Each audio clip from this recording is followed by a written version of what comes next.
fake LGBT progressive? Study says yes. Who is this person again? This person looks familiar, and their name sounds familiar. She's like a grifter, right? God, yeah, she's on Odyssey, Telegram, Rumble, BitChute. Come on. She's very infuriating. If the study says it, it must be true, unless it's about like COVID or something. Then it's bullshit, according to fuckers like this. All right. Not the keto weight loss powder. I saw that. Melt body fat away with a special keto powder. Keto with Lauren. Oh my fucking God. Oh my God. What is this website? What the fuck? This is like the fucking website. This is the web design that they put on the fucking Dr. Bronner's soap. Yeah. It's just this, but in a website. 5 reasons coconut oil doesn't cut it. What is this? I mean, this person looks healthy, you know? They just photoshopped the logo onto the stock image. How lazy can you be? We all know I love keto. Yeah, put this like non-FDA approved convenient powder into your fucking morning smoothie. You know, just 1 scoop.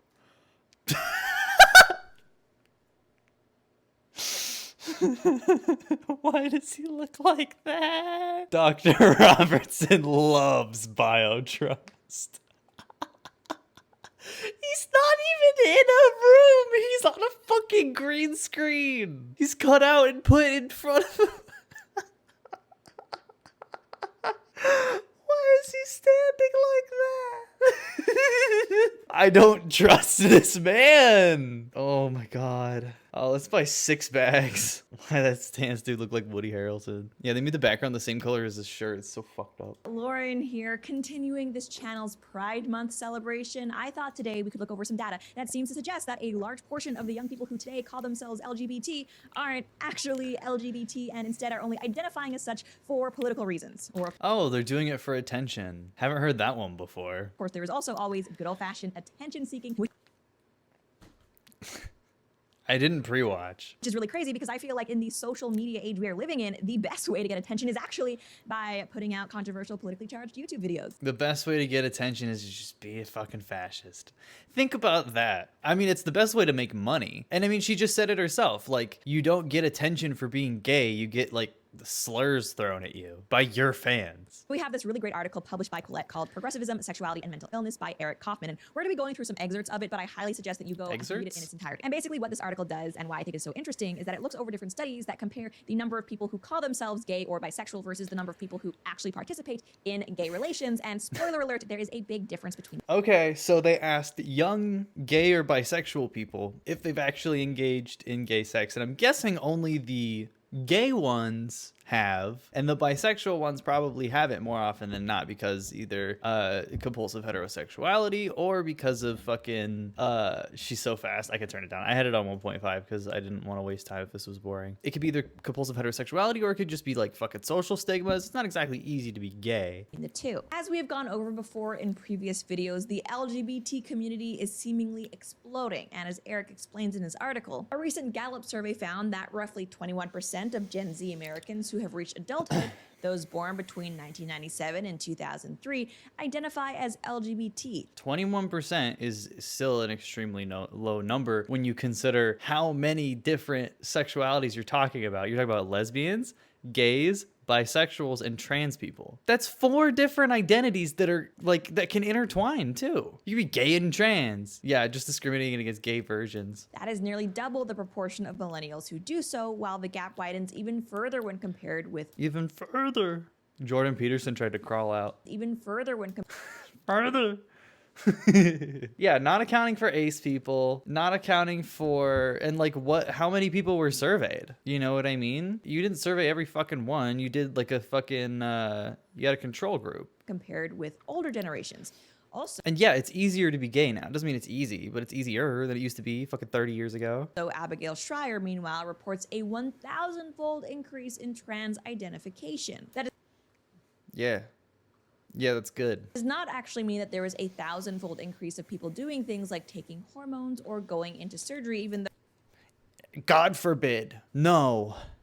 Anything but that. So that has increased a lot. And the reason for this is that a lot of the people who call themselves trans are actually just non-binary or gender fluid, and their transness doesn't actually require any transitioning, save for maybe, I don't know, a plaid shirt or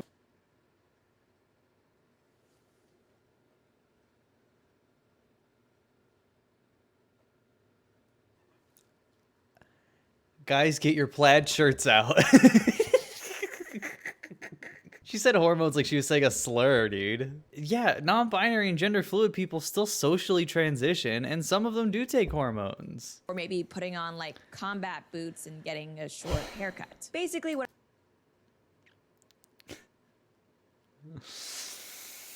Okay.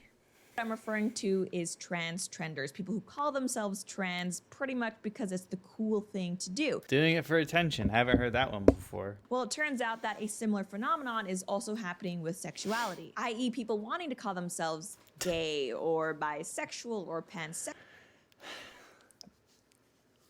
You're not actually gay or pan or bi unless you fuck directly in front of Lauren Chen's eyes. She has to watch you have sex for your identity to be valid. Just like if you want to be trans, we got to check your genitals. Sexual or whatever it may be so they can be part of the LGBT community.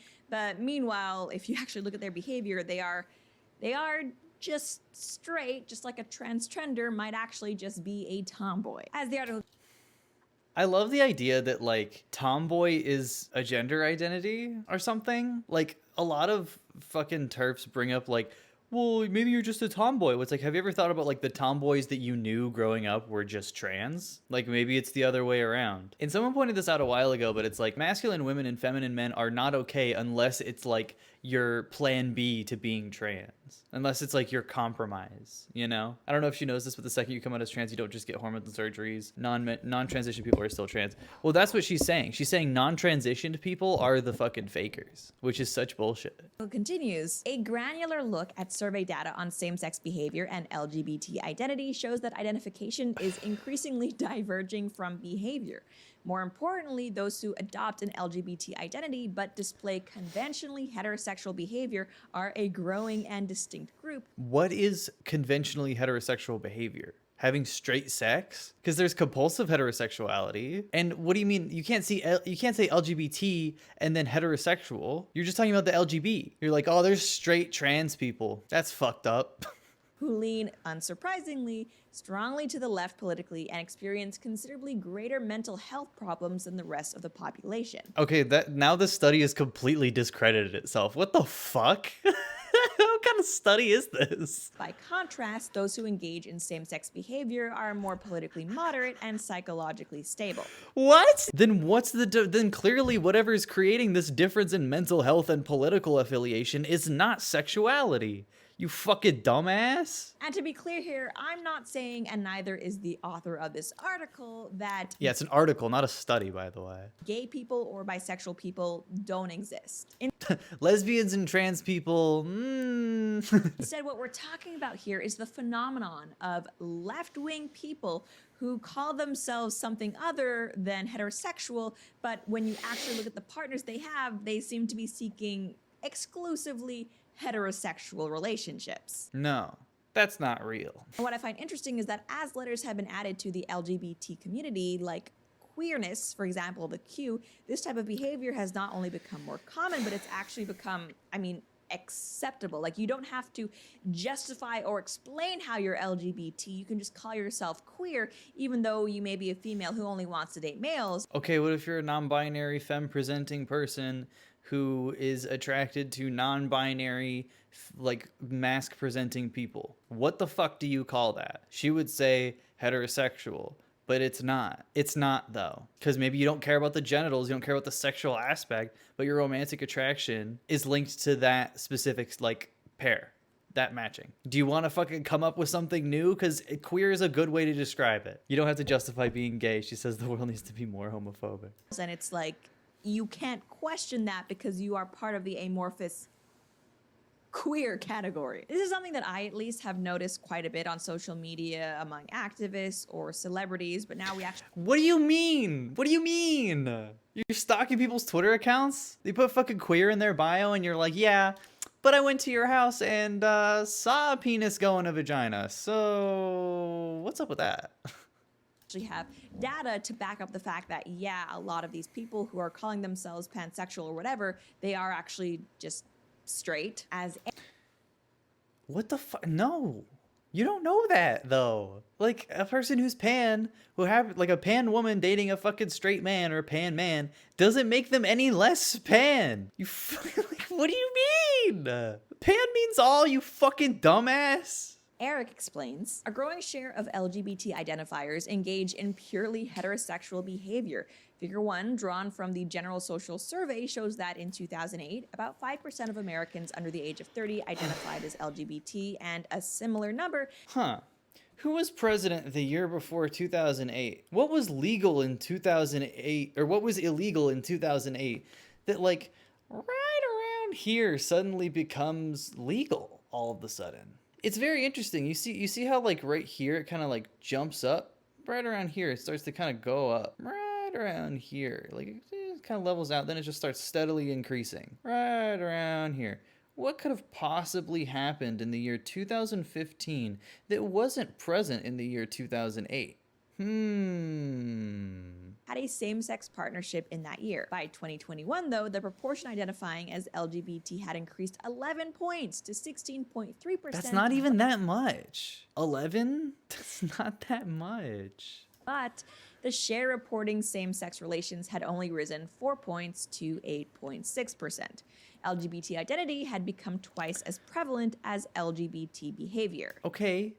So, but what you're saying is that, like, those are just the people that have sex, though. Not all queer people are always having sex. It's always gay and bi people, as if the word lesbian is dirty, yeah. So basically what we have here is a sizable number of people who are calling themselves LGBT, but who are not really acting very LGBT. If you identify as gay, you have to constantly have gay sex. I don't make the rules. And you have to do it in public view. Before we go over why exactly this might be happening, I do want to say thank you to today's sponsor, Keto with Lauren. Support the board. Oh my God. Keeping up their support. All right, so to sum up, with people under 30, basically we got a bunch of people saying they're part of the LGBT community without actually acting LGBT. So now the question is, why? And that's kind of hard to answer, especially on an individual level, but we do have some more telling figures to go over. Because it's individual. Continues, and I quote, the trend toward greater LGBT identification has been particularly pronounced for young women, among whom there are 3 bisexuals for every lesbian in the 2018-21 period. Among young men, on the other hand, gays outnumber bisexuals, and the LGBT total is only half as large as it is for women. So it's because bisexual men are stigmatized, and bisexual women and lesbian women are fetishized. So it's like there's a different dynamic to coming out. Straight people should just never be allowed to talk about this because they just don't know. They just don't know. The explosion in LGBT identification has happened way more among women than among men, which really is not surprising for several reasons. The first off being that women's sexuality is way more fluid and easily influenced by society than men's. And the reason why I say this is because a while ago, I actually did a video talking about nature versus nurture when it comes to same-sex attraction. And oh yeah, I'm sure you looked at some really good studies. Looked over some studies that looked at twins where at least one of the twins was gay or bisexual. And you see, if being gay or bisexual was something in your genes and you were just born that way, what we would expect to see with twins, identical twins specifically, is that there would be a 100% chance of both twins being gay or straight or bisexual, but as it turns out, that's not the case. Okay, so how do you take into account the fact that the more siblings, the more male siblings, the more brothers someone has older than them, the more likely that they are to become gay, statistically. It's a very weird statistical anomaly that we don't have any explanation for, but if you're in a household where your mom has like 4 sons ahead of you, each son that comes is more and more likely to be gay. What if one twin took all the gay genes? I mean, ultimately, she's just trying to boil it back down to, like, being gay is a choice. You do have situations where one identical twin... Yeah, yeah. If one twin gets cancer, the other twin gets cancer. That's how it works. Yeah, one twin breaks a leg, the other twin breaks a leg. They're linked. They're twins. Come on. Might be straight and another might be gay, indicating that nurture, at least for some people and to some extent, does affect sexuality. Also, what about twins that are separated? You know what I mean? How would nurture play a role? Like, they're both growing up in the same household and are likely having the same upbringing. And what is really interesting is that having different sexual preferences among identical twins is actually way more common for women than it is for men. Like you can't say that. You have to take into account fucking how hard it is for men to come out. Not that it's easy for women, but it's less stigmatized because of fetishization. It's less stigmatized in not a good way. Meaning that when it comes to sexual preferences, women's are more easily influenced by nurture than men's. Yeah, also identical twins are not 100% genetically identical or even physically identical. Like they're not one-to-one twins. They have the same DNA, but they don't have like the exact same genes, obviously. Already being familiar with that study is the first reason why I'm not surprised by these numbers, but the second thing is that because women more so than men tend to be left-leaning and progressive politics now are so pro-LGBT whatever, if progressive Women are always choosing to be gay. people are just saying that they're LGBT for attention or to seem marginalized or trendy or whatever it may be, it would make sense that this would happen more among women because more women are progressives. Which brings us That's at this insane. point to the almost cliche way that more and more women are calling themselves bisexual when really they're not. I mean, ladies, like, That's classic fucking biphobia, dude. I love that. thinking a woman is pretty does not make you bisexual. There's a difference there. This is a really interesting part of the article. It reads that, furthermore, the GSS data show that bisexual women are the fastest growing category, accounting for a disproportionate share of the post-2010 rise. And a closer look at trends among female bisexuals in Figure 2 shows that an increasing share of them displayed conventional sexual behavior. In 2008 to 10, just 13% of female bisexuals said they only had male partners during the past 5 years. But The biggest jump is like right around here. What could have happened? Right here. What would have happened to make bi women more comfortable being with other women? Like, it's just fucking, like, there's no critical thinking. The study doesn't take into account how hot women are. I mean, yeah, like, it doesn't take into account anything. It's just looking at it at face value and being like, yeah, there's no factors that affect people. But by 2018, this was up to 53%, rising to 57% in 2021, i.e. most young female bisexuals today are arguably LGBT in name only. Yeah, you heard That doesn't mean anything.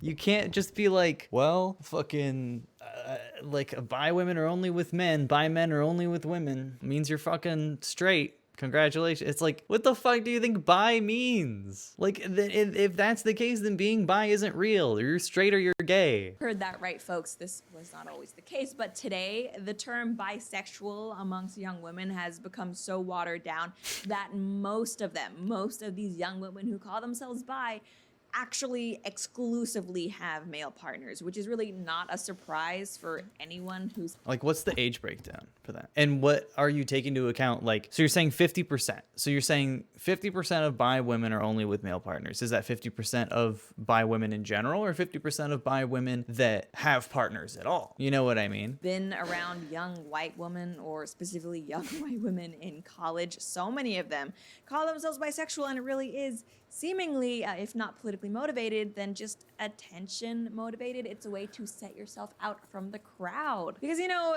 Oh, it's like fucking, it's literally like talking to like your homophobic aunt. being a woman, it's really not that marginalizing nowadays. When was this posted? This was posted on June 16th. Cycle. It's a little bit different if we're talking about things like Roe versus Wade, but for a lot of these young women, I think you gotta go the This is flabbergasting. extra mile, and being bisexual, or at least calling yourself that, is a great way to get those oppression points without actually having to change Oppression points about your behavior at all. And You know, I do appreciate how this article specifies that this trend of changing how you identify while still being cisgendered, i.e. not trans, and straight. Thank you. It really is something that's happening specifically among left-leaning young people. This is not all young people. According to the GSS, the yeah, because fucking right-wing young people are either fucking insanely homophobic due to just being homophobic, or they're closeted and they're too scared to come out. LGBT share rose from 11 to 34% between 2008 and 2021 among very liberal young people, which is a 23% increase, huge, but the share increased from only 3 to 9% among the slightly liberal, moderate, or conservative, who make up around 4/5 of the total. So this explosion of LGBT identifiers, this really is a left-wing phenomenon. This is not something that's happening everywhere across the political spectrum. Yeah, I wonder why left-wing people tend to be more gay. I really don't, that's crazy. I don't really know. Which is interesting because we so often hear from the left that the reason why more people are calling themselves LGBT isn't because it's trendy or they're being indoctrinated to do so. It's because society is more accepting and people who have always been LGBT, they simply feel more comfortable coming out about it now. But if that were the case, you would expect to see at the very least comparable or similar increases in LGBT identifying among older people? The slightly liberal or independent. But you just No, because homophobia is so pervasive still, even among liberal circles. don't, even though we are all living in the same society. And what I really love about this article is that it really shows us that no, we are not talking about all people becoming more gay, or at least calling themselves more gay, or even all women or all left-leaning people. It really specifically is college-educated white women. White women at it again. Listen, I thought Lauren Chen wouldn't care about race. Leaning white women. As Eric Kaufman mentions, among very liberal white female students in leading universities, those who strongly approve of shouting down offensive speakers have a 7 in 10 chance of identifying as LGBT. Come on, compared to 4 in Yeah. People who tend to be more gay don't like homophobia. That's really weird. I'm gonna get more water about it. I'm so oppressed because I'm conservative. 10 very liberal female students who strongly disapprove of shout-downs. So the extent to which you embrace radical left-wing politics, or at least radical left-wing political tactics, is actually a pretty good indicator of how likely you are to call yourself gay or LGBT. It's the same shit. It's the same shit conservatives have been saying since the fucking 60s. It's a choice. You're doing it for attention. You know, I called this 10 years ago when half the girls in my high school were bi-gay. LGBT is the new bulimia fad. Why are you saying LGBT? If transitioning is so easy, transition, Lauren. We'll call you Larry. Transition if it's so easy to do for attention. Get your flannel shirt, asshole. It's so fucking disingenuous. I see one can identify as bi, for instance, and they get attention, extra diversity tag, potential opportunities that are LGBT specific, all the while just dating guys and girls and not acting on their bisexuality. What? She's setting us Asian girls back 1,000 years. What are the fucking LGBT specific opportunities? Anyone getting those LGBT opportunities? Get your LGBT check in the mail lately, guys? Queers, we getting our fucking Bezos bucks? What the fuck are we talking about? From a gay person, thank you so much for bringing attention to this. Yeah, thank you so much for gatekeeping a sexuality you don't even fucking identify with. Fucking sickening. You're the most political and informative person I've ever seen in my life. You must not know a lot of people. Fucking crazy. What a bad video. She's clearly starving, and that's good. Her channel's like dying. Oh yeah, look at this. Fucking 28K, 30K, 38K, 81K, but it's about Jordan Peterson's Twitter ban, so of course. Yeah, she can't even crack 100K unless she's talking about fucking TikTok. There you go. Hashtag bimbo talk. We'll watch that another time.